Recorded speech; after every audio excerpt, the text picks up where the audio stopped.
Chart का analysis करने से पहले ये जानना जरूरी है कि मून चार्ट इतना इम्पोर्टेंट क्यों है। किसी भी सिचुएशन में आपका जो रिएक्शन होगा वो कैसा होगा, आपका इनर टेम्परामेंट कैसा है, आप अपनी और औरों की केयर कैसे करते हो, आपके फैमिली रिलेशन कैसे हैं, स्पेशली आपका मदर से कैसा रिलेशन है, रिलेटिव से कैसा रिलेशन है, आपके किसी भी चाइल्डहुड जो इशू है वो, आपके अर्ली वाउंड्स, आपके कार्मिक ट्रिगर्स जो कि काफी पास्ट लाइफ से चलते हुए आ रहे हैं, आपकी इंट्यूशन और आपकी security means what makes you feel safe, और इस वर्ल्ड को देखने का जो आपका पर्सपेक्टिव है, ये सब जो है वो आपका मून चार्ट बताता है। और दूसरी बात, ये जो मून है, मून सिग्निफिकेटर है माइंड का, वेल्थ का, लॉन्जिविटी का, हेल्थ का, और इस वर्ल्ड को आप जो एक्सपीरियंस करते हो वो सब भी एक मून चार्ट बताता है। और ऋषि पाराशर कहते हैं कि जब भी आप किसी बर्थ चार्ट का एनालिसिस करते हो तो आपको उसको 3 लगनों से देखना है। एक तो आपका खुद का लगन, दूसरा मून लगन, और तीसरा सूर्य लगन। अब इसका मतलब ये है कि जैसे हमारा खुद का लगन है जिसको हम उदय लगन बोलते हैं, वैसे ही चंद्र भी एक अपने आप में एक लगन है, चंद्र लगन भी अपने आप में एक लगन है, और सूर्य लगन भी अपने आप में एक लगन है। तो सही तरीका यही होता है किसी भी बर्थ चार्ट को देखने का। इस वजह से मून चार्ट का एनालिसिस हमारे लिए इतना इंपॉर्टेंट हो जाता है। हम किसी मून चार्ट का एनालिसिस करते हैं तो फर्स्ट स्टेप ये है कि हमें ये देखना है कि हमारा जो मून साइन है वो वाटर एलिमेंट का है, एयर एलिमेंट का है, अर्थ एलिमेंट का है या फायर एलिमेंट का है। तो इसको आप ऐसे समझिए, यदि आपकी चंद्र राशि कर्क, वृश्चिक या मीन है, इट मीन्स आप में वाटर एलिमेंट ज्यादा होगा, और ये बताता है कि आप बहुत सेंसिटिव हो सकते हो, टेम्परामेंटल हो सकते हो, डीप एंड कॉम्प्लेक्स हो सकते हो। अब यहीं पर यदि आपकी मिथुन राशि है या तुला या कुंभ राशि है, इट मीन्स आप पे एयर एलिमेंट जो है वो ज्यादा है, और ये एयर में एलिमेंट जो है वो आपको ज्यादा ऑब्जेक्टिव, एनालिटिकल, वर्सटाइल और फीलिंग को एक्सप्रेस करने वाले ऐसे नेटिव होते हैं। अब ये जो फीलिंग होती है ये एंगर की भी हो सकती है, किसी भी टाइप की ये फीलिंग जो है वो हो सकती है। अब यदि आपकी जो चंद्र राशि है वो वृषभ है, कन्या है या फिर जो है वो मकर है, तो इट मीन्स आप पे अर्थ एलिमेंट ज्यादा होगा, और ये अर्थ एलिमेंट जो होता है वो आपको ज्यादा कंटेन, स्टेबल, कंजर्वेटिव बनाता है, और ये अर्थ एलिमेंट जो होता है वो नेटिव को एक प्रैक्टिकल, सेंसिबल और रियलिस्टिक अप्रोच देता है। अब यदि यहीं पर अगर आपकी जो चंद्र राशि है वो मेष है या फिर धनु है या जो है वो सिंह है, तो ये जो है ऐसे नेटिव जो होते हैं वो डायरेक्ट होते हैं, सिंपल होते हैं, ट्रू होते हैं एंड फ्रंटल होते हैं। हमको डिपॉजिटर देखने के बाद मून के हमको केंद्र को देखना है। मून के केंद्र को क्यों देखना है कि आपके मून से केंद्र में क्या स्थिति है, क्योंकि चंद्रमा से जो केंद्र हाउसेस होते हैं वो हमारी लाइफ में सपोर्ट सिस्टम को दिखाते हैं। अब हमने देखा कि जो फर्स्ट हाउस है जहां पे खुद हमारा चंद्रमा है वो हमारी मेंटल स्ट्रेंथ, हमारी इमोशनल कैपेबिलिटीज, और यदि कोई निगेटिव प्लैनेट के साथ है तो हमारे इमोशंस कैसे होंगे, बेनिफिट के साथ है तो पॉजिटिव होंगे, निगेटिव प्लैनेट के साथ है तो निगेटिव, ये सब हमने देखा। अब हम इससे केंद्र की बात करेंगे तो देखिए चंद्रमा से जो फोर्थ हाउस हो, सबसे पहले चंद्रमा से फोर्थ हाउस की, तो देखिए चंद्रमा से जो फोर्थ हाउस होता है वो होम को, प्लेसिंग ऑफ पर्सनल लाइफ को रिप्रेजेंट करता है। पहले मदर, उसके बाद वाइफ से जो हैप्पीनेस मिलने वाली है उसको प्रेजेंट करता है। ऐसे पीपल को दिखाता है जो हमको लाइफ में हैप्पी रखने के लिए या फुलफिल करने के लिए हमको लाइफ में सपोर्ट करते हैं, जो हमारी केयर करते हैं उनको दिखाता है, हमारे फर्स्ट मेंटर को भी दिखाता है। तो अगर हम कहें तो ये जो फोर्थ हाउस है चंद्रमा से, ये हमारी हैप्पीनेस को जो है वो ब्लेसिंग और हैप्पीनेस को दिखाता है, स्पेशली इन पर्सनल लाइफ। अब हम बात करते हैं चंद्रमा से 10th हाउस की। चंद्रमा से 10th हाउस बहुत ही इंपॉर्टेंट होता है। चंद्रमा से 10th हाउस ये बताता है कि आ, हमारा माइंड जो है वो कौन सा काम करना चाहता है। Which work mind like to do, कौन सा वर्क हमारा माइंड करना चाहता है ये दिखाता है। 10th हाउस जो है वो support to survive in this world, इसको भी बताता है। सबसे महत्वपूर्ण बात, ऋषि पाराशर कहते हैं कि यदि चंद्रमा से 10th हाउस में बेनिफिक प्लैनेट है तो ये अम्लकीर्ति योग बनता है। अम्लकीर्ति योग का मतलब है, अम्ला का मतलब है प्योर और कीर्ति का मतलब है फेमस होना, गिरा।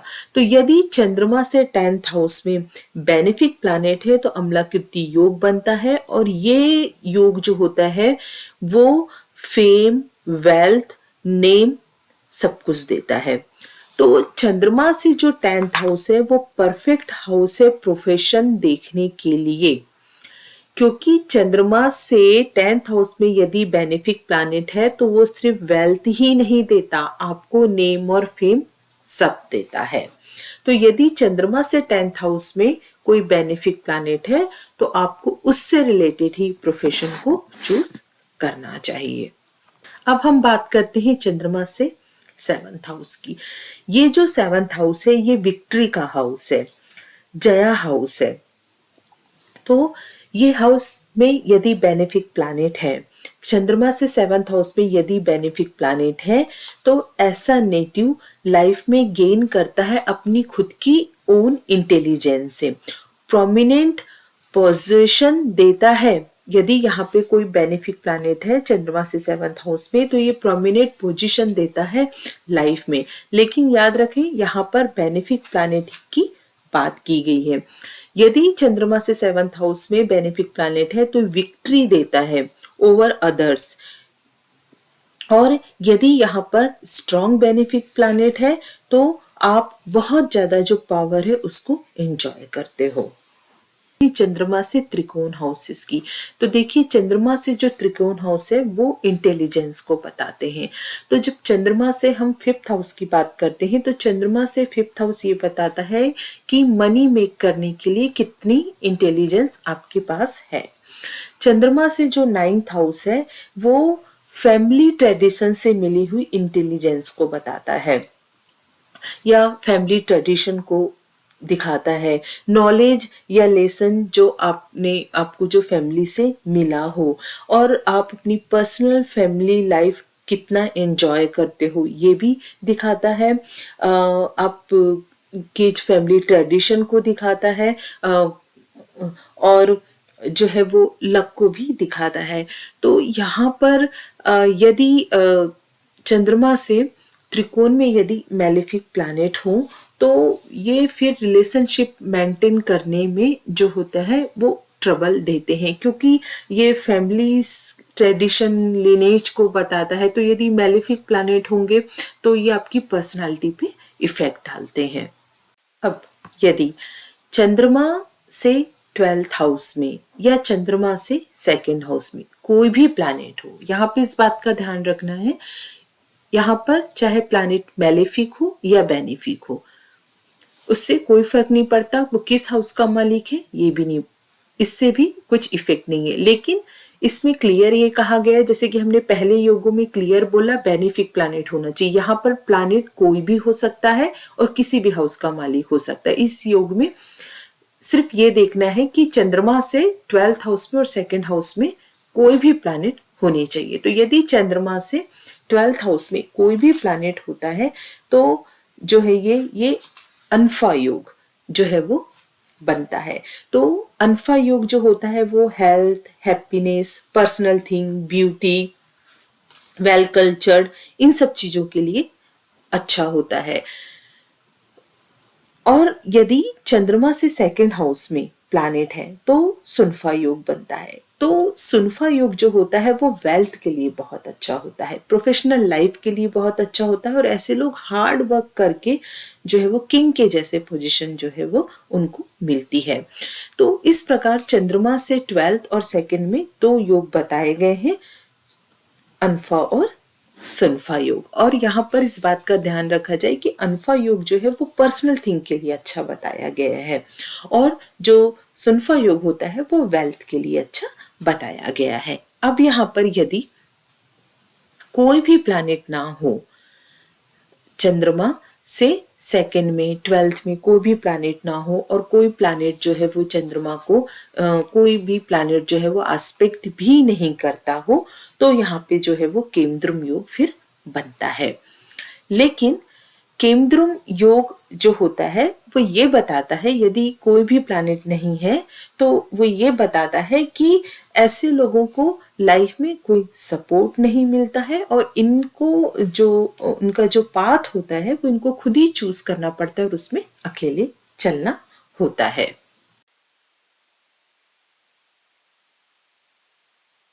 अब हम बात करते हैं चंद्रमा से उपचय हाउसेस की। तो उपचय हाउसेस कौन कौन से होते हैं? 3, 6, 10, 11 ये सारे उपचय हाउसेस हैं। तो ऋषि कहते हैं कि यदि चंद्रमा से उपचय हाउसेस में बेनिफिक प्लैनेट हो तो वसुमान योग बनता है, और यहाँ पे क्लियर कहा गया है कि यहाँ पर बेनिफिक प्लैनेट होने चाहिए, तब वासुमान योग बनता है।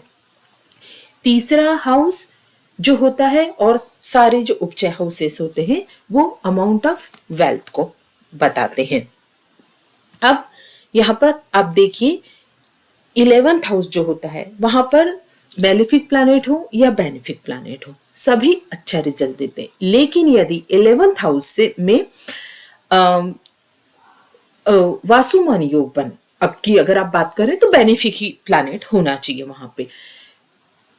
लेकिन यदि मेलिफिक प्लैनेट हो जाता है 11th हाउस में तो वो इंटेलिजेंस को देता है, और यदि अगर बेनिफिक प्लैनेट होता है तो वो वेल्थ को देता है।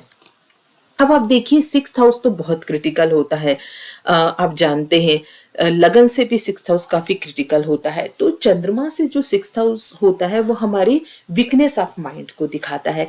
तो यदि वीकनेस ऑफ माइंड में अगर बेनिफिक प्लैनेट हो जाएगा तो ये माइंड को स्ट्रेंथ देता है।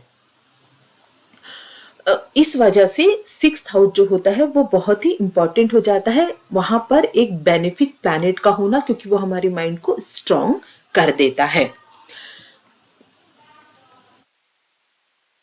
और 10th और 11th हाउस के बारे में तो मैंने आपको बता ही दिया। अब एक और योग होता है, वो योग होता है चंद्रादि योग। तो यदि चंद्रमा से 6, 7, 8 है ना, इन हाउसेस में भी बेनिफिक प्लैनेट की बात की गई है। तो इन हाउसेस में यदि बेनिफिक प्लैनेट हो तो यहाँ पे चंद्रादि योग बनता है। तो आपने देखा 6th हाउस कितना इंपॉर्टेंट हो गया।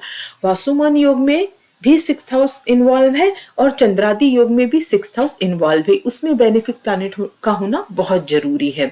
तो यहाँ पे बताया गया है कि चंद्रादि योग यदि 6th, 7th, 8th हाउस में जो है वो बेनिफिक प्लैनेट हो। और आप देख सकते हैं अगर आप एस्ट्रोलॉजी रीड कर रहे हैं कि ये डिपेंड करता है प्लैनेट आपका कितना स्ट्रांग है, कितना प्रोमिनेंट है, एक्साल्टेड है, डेबिलिटेड है, 2 हाउसेस में है क्या बेनिफिक प्लैनेट, इस तरीके से आपको एनालिसिस करना है। पर मैं आपको बता रही हूँ कि चंद्रमा से 6, 7, 8 हाउस में भी जो है वो बेनिफिक प्लैनेट की ही बात की गई है यदि आप चंद्रादि योग को देखते हैं। तो 7th हाउस का हम पहले ही समझ चुके हैं, 6th हाउस का भी हम समझ चुके हैं। 8th हाउस इतना क्यों इंपॉर्टेंट है? 8th हाउस में अगर बेनिफिक प्लैनेट है तो ये वर्ल्डली सक्सेस देते हैं, वर्ल्डली अचीवमेंट देते हैं, ये ब्लेसिंग है पर्सनल लाइफ के लिए। It helps you to rise, ये एक कंफर्ट स्टेटस देता है।